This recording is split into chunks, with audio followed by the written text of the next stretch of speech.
Spirit movie నుంచి official update వచ్చేసింది guys. ఇది మాత్రం మామూలు కాదు. ఇన్ని రోజుల నుంచి మనం ఎదుగుతున్నాం. అసలు సినిమాలు ఎవరు ఉన్నారు, అసలు విలన్ ఎవరు, హీరోని ఎవరు అని మనకి ఇన్ని రోజులు సస్పెన్స్ ఉన్నది. ఇప్పుడు మాత్రం వచ్చేసింది గాయస్ అప్డేట్ మాత్రం. ఒకవేళ మీకు ఈ కంటెంట్ నచ్చితే మనం కంపల్సరీ సబ్స్క్రైబ్ చేసుకోలేదు, ఎందుకంటే నేను ఇంక ఇటువంటి వీడియోలు బాగా అవుతాడు మీకోసం. మరి ఈ కంటెంట్లో దిగితే మాత్రం విలన్గా సైఫ్ అలీ ఖాన్ కరీనా కపూర్, మనకు తెలుసు బాలీవుడ్ వాళ్ళు. సైఫ్ అలీ ఖాన్ అయితే మనకు తెలుసు నార్మల్, ఎందుకంటే దేవర సినిమాలు ఇంకొన్నాడు కాబట్టి మనకు తెలుసు. వాళ్ళిద్దరు మరి విలన్గా, అంటే వాళ్ళిద్దరు రియల్ లైఫ్లో హస్బెండ్ అండ్ వైఫ్, కానీ ఇక్కడ మన సినిమాలో కూడా అంటే విలన్గా ఒక లేడీ వినల్ అబ్బాయి, అంటే ఇద్దరు కలిసి అంటే ప్రభాసానికి ఎదురుగా అత్తాలు. మరి ఎట్లుంటుందో మరి సినిమాలో మరి సందీప్ రెడ్డి వాట్సాప్ ఒక కప్పులు తీసుకున్నాం మరి ఈసారి విలన్గా, మరి ఎట్లుంటుందో. మరి హీరోయిన్గా మాత్రం మనకి మున్రాల్ ఠాగూర్ని సెలెక్ట్ చేసింది ఈ సినిమాలో. మరి మీ హీరోయిన్గా మరి మీకు ఎట్లా అనిపిస్తుంది మున్రాల్ ఠాగూర్ హీరోయిన్ అంటే స్పిరిట్ సినిమా? మరి మీకు ఇది వినూడుతో మరి మున్రాల్ ఠాగూర్ బెస్ట్ ఆప్షన్ అంటారా మరి స్పిరిట్కి, లేకపోతే కొంచెం డిసిజన్ తీసుకుంటే అయిపో అనిపిస్తాను.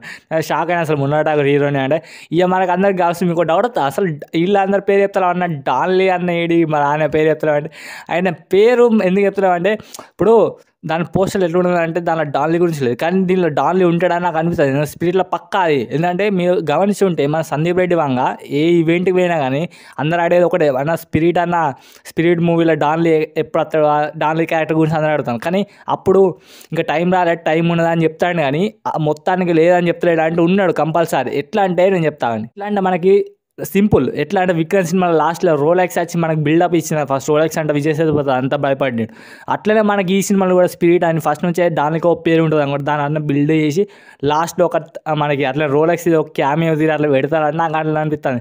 అంటే దీన్ని ఎట్లా సందీప్ రెడ్డి వంగ స్పిరిట్ని ఒక్క భాగం అంటే ఒక ఫస్ట్ పార్ట్తో ఇండియా చేయడానికి నాకు అనిపిస్తుంది. దీనిలో 2-3 పార్ట్లు తీసేటట్టు ఉండు, 2 పార్ట్లు అయితే మ్యాక్సిమం తీస్తాడు సందీప్ రెడ్డి వంగ. నాకైతే అట్లా అనిపిస్తుంది. మీకేమనిపిస్తుంది మరి స్పిరిట్ ఒక్క భాగంగా వస్తుందా 2 భాగంగా వస్తుందా? నాకు ఎస్ ప్రకారం అయితే 2 పార్ట్స్ వస్తుంది. మనకి ఇంకా కొన్ని రోజులు అయితే తెలుస్తుంది అప్పుడు, ఎందుకంటే ఇప్పుడు ఇంకా స్టార్ట్ కాలేదు, షూటింగ్ స్టార్ట్ అయితే మనకు అప్పుడు కొన్ని అఫీషియల్ అప్డేట్లు వస్తే అప్పుడు తెలుస్తుంది. కానీ ఒకవేళ మీకు ఇన్ని వీడియో నచ్చితే మనం సబ్స్క్రైబ్ చేసుకొని మన నెక్స్ట్ వీడియో కలుసుకుందాం. Bye bye, see you.